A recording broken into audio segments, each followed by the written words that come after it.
मैंने एक बच्चे से कहा तू एक काम करना, कैसे न कैसे पता निकाल के आकी तेरी माँ के जेंट्स कितने मित्र हैं और लेडीज कितने मित्र, 350 जेंट्स और 150 आज तक नहीं है। मैं किसी पर आरोप नहीं लगा रहा हूं कि गलत भावनाएं हैं, गलत विचार हैं, गलत कार्य, मुझे नहीं पता ना मैं किसी को आरोपित कर सकता हूं, लेकिन व्यवस्था गलत है, गलत है, गलत है। और जहां की व्यवस्था बिगड़ती है वहां पर सब कुछ बिगड़ने के चांस भी रहते हैं, बिगड़ सकता है। इसलिए भवानियों,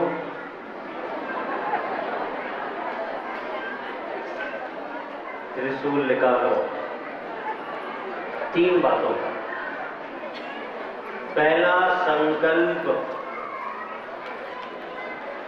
पति ही परमेश्वर है।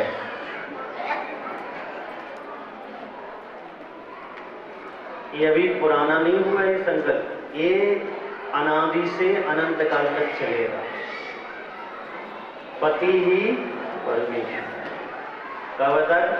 जब तक आप वैरागी नहीं हो जाते।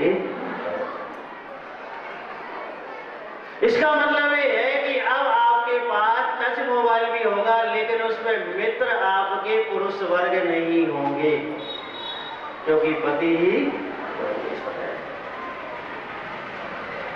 समझने की कोशिश करो, मैं बहुत गहराई से कहना चाहता हूं और बहुत उथलेपन से कह रहा हूं। दूसरा,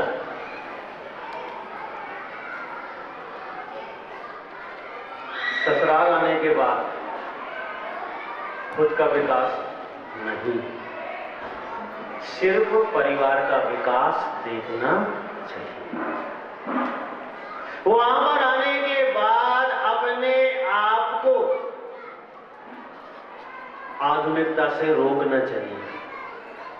और परिवार का विकास कैसे हो, परिवार में सामंजस्य कैसे रहे, परिवार के लोगों में मैत्री भाव कैसे स्थापित हो, परिवार में अच्छा खान पान कैसे हो, परिवार में एक दूसरे की सेवा एक दूसरे कैसे कर सकते हैं, परिवार के लोग बाहर जाकर कुछ ऐसा ना करें जो हमारे कुल के और धर्म के विरुद्ध है। ये सारा का सारा महिलाओं का, स्त्रियों का, पत्नियों का, माँ का, बहनों का दायित्व है कि वो ऐसा ध्यान रखें और ऐसा प्रयास करें कि ये सब ना। तीसरा, सबसे अच्छा कि आप धार्मिक, सबसे अच्छा। लेकिन धार्मिक का अर्थ उपवास करने वाला धार्मिक नहीं, ना क्यों, एक आसन करने वाला धार्मिक नहीं। आज एक आसन है और शाम को पूरा दूसरा आसन बहू के ऊपर, ऐसा एक आसन मत करो।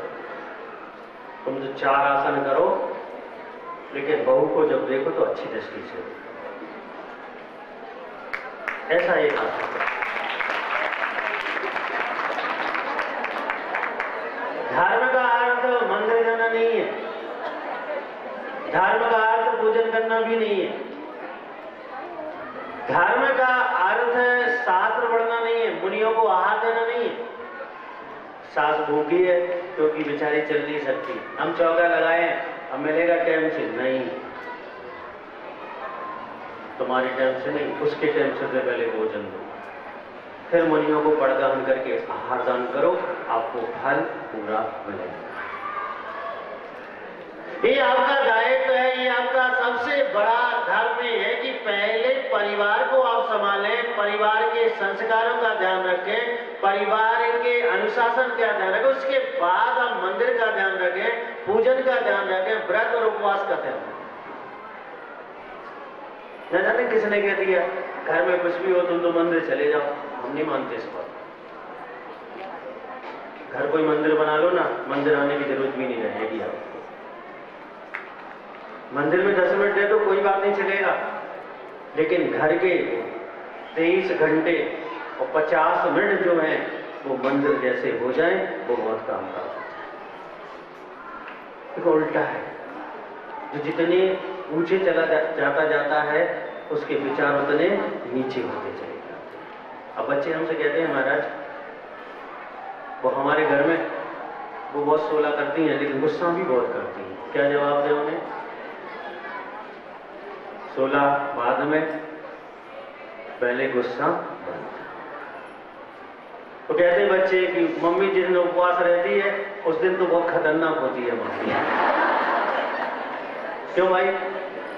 अब भूखे पेट तो सबको अनुभव है क्या होता है। हाँ, मैं आपको नहीं जानता, मैं जिस दिन उपवास रहता हूँ जिन्होंने बोलते नहीं है हमसे। मैं सोच लेता हूँ, सोचता हूँ कि महाराज बहुत खतरनाक इसलिए नहीं बोल रहे भूखे।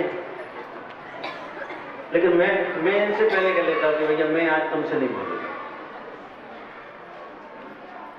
नहीं, व्रत, उपवास, संयम, तप, स्वाध्याय, पूजन, देव दर्शन आदि का अर्थ जब सिद्ध होता है जब परिवार में समंजस हो, मैत्री भाव हो, कलह ना हो। आपको कौन सा मोक्ष मिल जाएगा मंदिर आने से? क्यों आप मंदिर इसलिए आ रहे थे कि परिवार व्यवस्थित रहे हमारा। तो ना किसने कह दिया तुम लोगों को मोक्ष होता है? मोक्ष के लिए मंदिर आओ, और घर मोक्ष के लिए मंदिर आने लग गए और घर का मठिया नहीं, तुम्हें मिल ही नहीं सकता मोक्ष। अगर आपने परिवार बसा लिया है और परिवार के दायित्वों का सही पालन किया है तो इसके बाद जो आपको वानप्रस्थ आश्रम में कहा गया है वो करोगे तो मोक्ष। सीता ने क्या किया? वनवास तो राम को मिला था, सीता साथ में क्यों गई? धर्म था ये उसका, धर्म था ये उसका।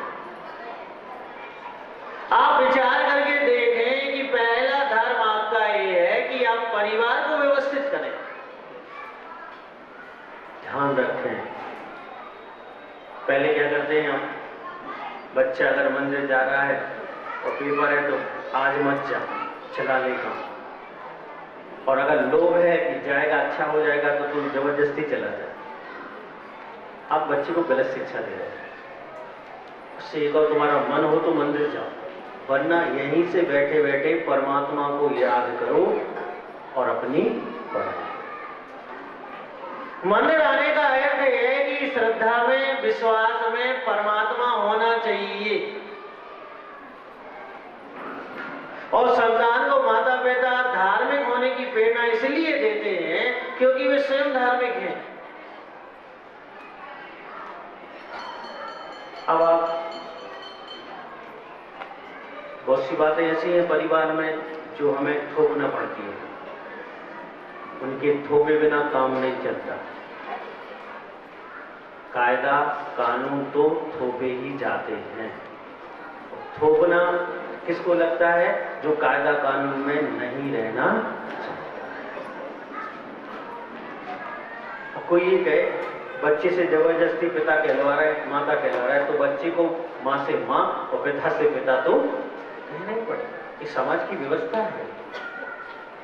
लेकिन कुछ बातें ऐसी होती है जो थोपी नहीं जा सकती, सिर्फ समझाई जा सकती है, बताई जा सकती है और उसे उसके भाग पर छोड़ा जा सकता है। लेकिन भाग पर छोड़ने का अर्थ है पुरुषार्थ करने के बाद। मैं एक घटना सुनाता हूं आपको। एक गांव में बाढ़ आ गई। सब लोग ध्यान से सुनना, भाग्य और पुरुषार्थ। घटना तो काल्पनिक है लेकिन ध्यान से सुनना। बाढ़ आ गई, बचाव राहत कार्य शुरू हो गया। एक व्यक्ति दूसरी मंजिल पर, अपने मकान की दूसरी मंजिल पर, चांदनी यानी छत पर था। लोग एक दूसरे को निकाल रहे हैं, जैसे जैसे पानी बढ़ रहा है लोग निकाल रहे हैं और निकालते निकालते सारे लोग गांव के पानी से निकल गए। लेकिन धीरे धीरे पानी गांव में भरना पड़ा। एक व्यक्ति जो छत पर था फंस गया पानी में। लोगों ने आवाज लगाई कि हम रस्सी फेंक रहे हैं और पकड़कर धीरे धीरे करके तुम। उसने कहा नहीं, भगवान बचाएगा मुझे, मैं भगवान का भक्त हूं और कौन बचाएगा? भगवान बचाएगा। लोग रस्सी लेके चले गए कि तू जान तेरा। फिर कुछ व्यक्ति ने सोचा यार ये तो पागल है, चलो नाव लेके आ गए कि भाई पूर बहुत ज्यादा आने वाला है, पानी बहुत ज्यादा संभावना लग रही आने की, चल तू नाव से बैठ के चल। उसने कहा नहीं, मुझे भगवान बचाएगा। वो लोग भी चले गए। रात काल चल रहा था, हेलीकॉप्टर लेके आ गई सेना कि भाई चल। उसने फिर वही जवाब दिया कि मुझे भगवान बचा। यानी जो भी उपाय बचने के उसके सामने रखे गए वो एक ही बात बोलता कि भगवान बचाएगा, भगवान बचाएगा। अंत में डूब के मर गया। कल्पना है, ध्यान रखना। अब वो पहुंच गया भगवान के पास। लोग कहते कहां जाना है, जाता कोई नहीं है भगवान के पास, बोलते अकेले हैं लोग। भगवान से अड़ गए वो, हमने कितना भरोसा किया तुमको। मैं नाव लेके आए, रस्सी लेके आए, हेलीकॉप्टर में नहीं गया कि भगवान बचाएगा, भगवान बचाएगा, पर तुम आए नहीं। भगवान ने बहुत अच्छा जवाब दिया। वो रस्सी वाले को किसने भेजा? किसने भेजा?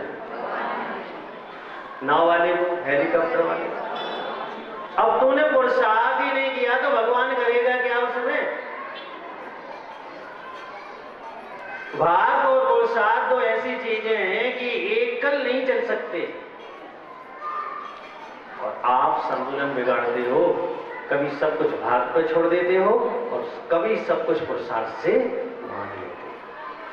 व्यवस्थाएं बिगड़ रही हैं, परिवार धार्मिक होने से चूक रहे हैं, परिवार में फूट कलह है, शत्रुता वैर भाव बढ़ रहे हैं क्योंकि संतुलन बिगड़ा। अगर सास ने दो शब्द कहे, अच्छा ये बताओ, तुम्हें मैं ये पुस्तक दूं और तुम नहीं लो तो किसके पास रहेगी? सास ने कहे तो मत लो, कथा करिए। उसने समझ लो गाली देती तो हाथ जोड़ो, प्रेम से कह दो सासू जी हमें नहीं चाहिए आपकी गाली, आपको ही हुआ।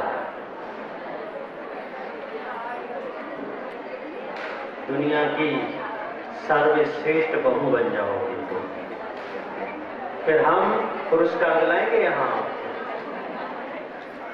मैं 20 साल से ढूंढ रहा हूं कि सर्वश्रेष्ठ बहू मिल जाए, मिलेगी?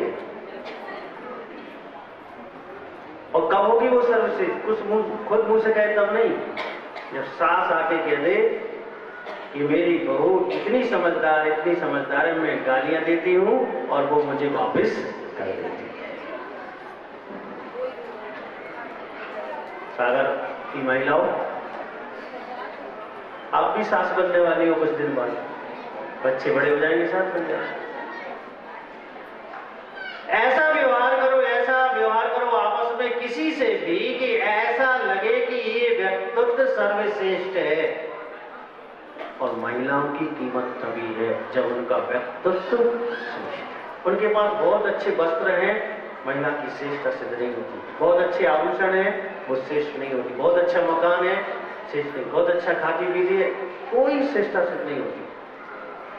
उसका व्यक्तित्व कैसा है? परिवार के लोग उस बहू के प्रति, उस स्त्री के प्रति, महिला के प्रति कैसी विचारधारा रखते हैं, वो श्रेष्ठता। हम तो आपसे यही कहना चाहते हैं, देखो अपन तो सागर में रहने वाले नहीं है, जाएंगे, आपको सागर में रहना जब तक कंठ में, हमेशा तो आप भी नहीं रहोगे, ये मेरी गारंटी है। मैं वैसे ही भविष्यवाणी कर देता हूँ कि गारंटी है, हमेशा नहीं रहोगे आप। लेकिन जब तक है तब तक यहां बुलाने का कारण याद रखना। सेमिनार में बुलाने का कारण क्या, क्यों बुलाया गया? टूटते परिवारों की स्थिति देखकर, टूटते संस्कारों की स्थिति देखकर, टूटती मर्यादाओं की स्थिति देखकर, टूटते अनुशासन की स्थिति देखकर, वह आपके बच्चे जो संस्कारहीन हैं, जो आज शाकाहार के चक्कर में मांसाहार का सेवन कर रहे हैं, इसलिए बुलाया गया कि आप उन्हें रोक सकें, समझा सकें, और कैसे रोकना है और कैसे समझा सकें, इसलिए बुलाया गया। वो आपके पति हैं, जिनको थोड़ा सा भी कष्ट हो जाता है आपके प्राण सूख जाते हैं। अभी बात सोचो, जब आप उन्हें 4 सुनाते हो जब क्या होता होगा, किसके प्राण सूखते होंगे? उनके सूखते हो। किसके? उनके, उनसे मतलब पति देव। विचार करना है। आप ये विचार करना कि जब आप किसी से कुछ कहते हैं तो आपको बहुत अच्छा लगता है, और जब आपसे कोई कुछ कहता है तो कैसा लगता है? अच्छा नहीं लगता। स्त्री नम्र होती है, उसको सिर्फ झुकना आता है। ये मत सोच लेना इंदिरा गांधी प्रधानमंत्री बनी और उन्होंने स्त्रियों को सड़क पर लाके खड़ा कर दिया, अच्छा काम नहीं किया। उन्होंने स्त्रियों के वस्त्र छीन लिए, उन्हें कैसे वस्त्र, पुरुषों के वस्त्र पहना दिए, अच्छा काम थोड़ी किया उन्होंने। उन्होंने स्त्रियों को जो बिना घूमट के अपने पिता के पास भी नहीं जाती थी, उन्हें किसी के पास जाने के लिए बिना पल्लू के राजी कर लिया, अच्छा काम थोड़ी किया। मैंने एक जगह लिखा, अगर स्त्रियों के चरित्र में दोष उत्पन्न करने वाला प्रथम कार्य किया तो वो इंदिरा गांधी ने। इस आधुनिकता के चक्कर में, भौतिकवादता के चक्कर में, स्वतंत्रता के बहाने, शिक्षा के बहाने वो सब समाप्त कर दिया जो स्त्रियों की पूंजी थी। पहले लोग अगर उनके परिवार की स्त्री से कोई कह देता था तो गर्दन काट के ले आता था।